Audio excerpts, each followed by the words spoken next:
Olá, turminha! Olá, tudo bem com vocês? Então, eu falei pra vocês que toda quarta e todo sábado, né? Nós temos os nossos filmes aqui, né? De nós estarmos divertindo, conversando. É bom conversar. É bom conversar, né? É bom nós bater o nosso papo aqui mesmo, né não? Então, eu até chamei a minha irmã, a Lilica, chamei o Henrique, chamei o Dieguito, né? Chamei a Juliana também pra nós vir participar aqui do grupo, mas eles ainda não decidiram não de participar com a gente. Então, por enquanto, turminha, é só eu mesmo, né? É só eu mesmo aqui. Tô aqui, ó, pra poder hoje. Hoje, nós vamos assistir a primeira parte.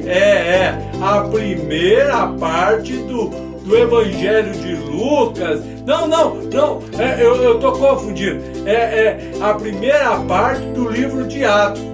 É que o livro de Atos também, ele foi escrito pelo evangelista Lucas, isso mesmo. Ele começou a escrever o evangelho, aí ele terminou o evangelho e depois ele escreveu o livro de Atos dos Apóstolos, E hoje vai ser nossa primeira parte, tá bom? Então logo mais a gente vê depois do desenho. Beijo, fui! Um dos primeiros relatos sobre Jesus de Nazaré, a sua vida, morte e ressurreição, foi escrito por um homem chamado Lucas. Nós conhecemos esse relato como o Evangelho de Lucas, mas Lucas continuou a história em um segundo volume, chamado Livro de Atos. Esse livro gira em torno do que Jesus continuou fazendo após a sua ressurreição. Atos começa com os discípulos reunidos com Jesus, que acabara de voltar à vida, que é algo incrível de se imaginar.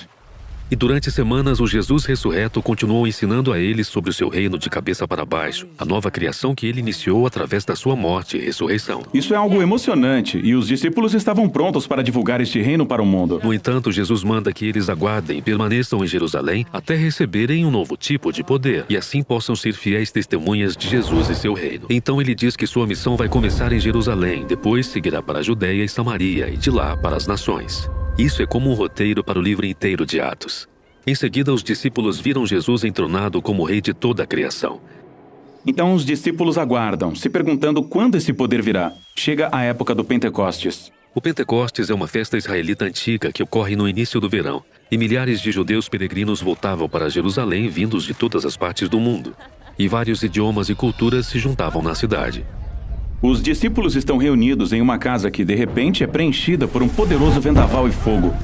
O fogo se reparte em línguas de fogo que pairam sobre a cabeça das pessoas. Mas o que é tudo isso? Lucas está tocando num tema repetido do Antigo Testamento. Quando Deus se manifestou de forma parecida no Monte Sinai, ele fez uma aliança com Israel e lhe deu os 10 mandamentos. Mais tarde, quando a glória de Deus se manifestou na forma de uma coluna de fogo, ela preencheu o tabernáculo quando Deus veio habitar entre eles. Mas era somente uma coluna de fogo, não muitas. Isso mesmo, Lucas está apontando um fato importante aqui. Essa é a presença pessoal de Deus do templo, o Espírito de Deus que foi predito pelos profetas de Israel.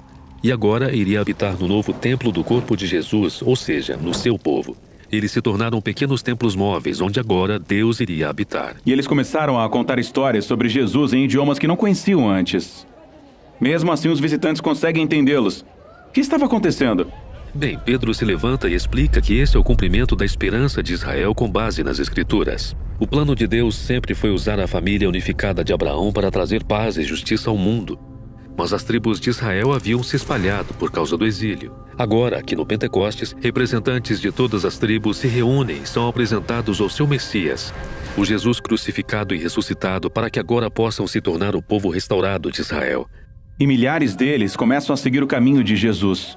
O que nos leva ao relato de Lucas sobre os 2 templos. Ao templo que Herodes construiu em Jerusalém, onde os discípulos de Jesus vão adorar como os demais israelitas. Mas agora também há o templo de Jesus, que consiste em pessoas. Esse templo está se reunindo em lares por toda Jerusalém. E essas pessoas estavam vivendo as suas vidas de uma maneira radicalmente nova. Certo, pense nisso. Muitos desses peregrinos nem são de Jerusalém. Eles formaram essas novas famílias onde todos dependiam uns dos outros. Sim, as pessoas estavam vendendo as suas coisas e cuidando dos pobres que viviam entre elas.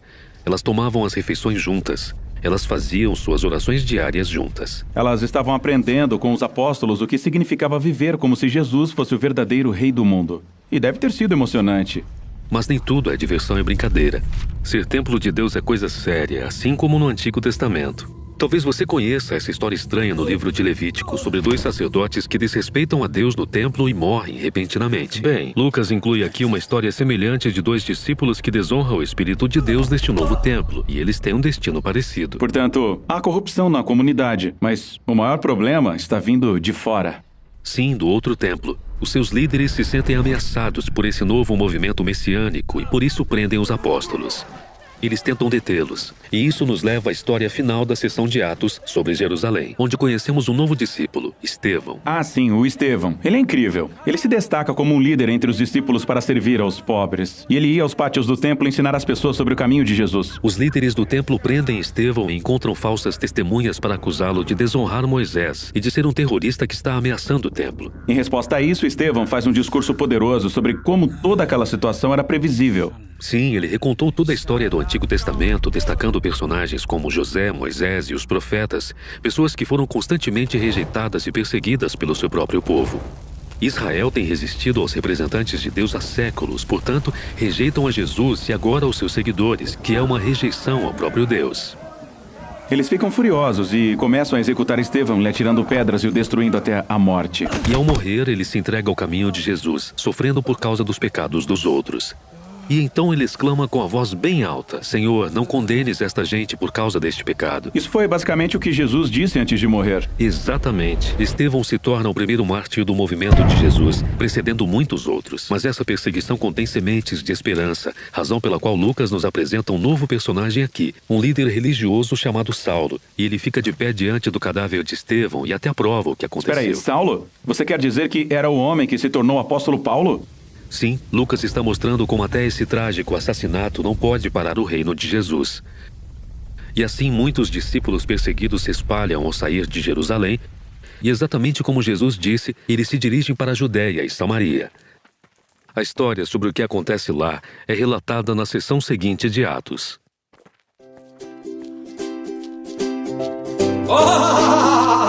Eu de novo aqui, né? Então, gostaram da primeira parte? Então, é muito legal, né? Nós conhecer a história da igreja do Senhor Jesus, né? Lucas escreveu para nós sabermos o que foi que aconteceu. Louvado seja Deus, né, turminha? Espero logo a gente se vê de novo. E nós vamos ver, sabe por quê?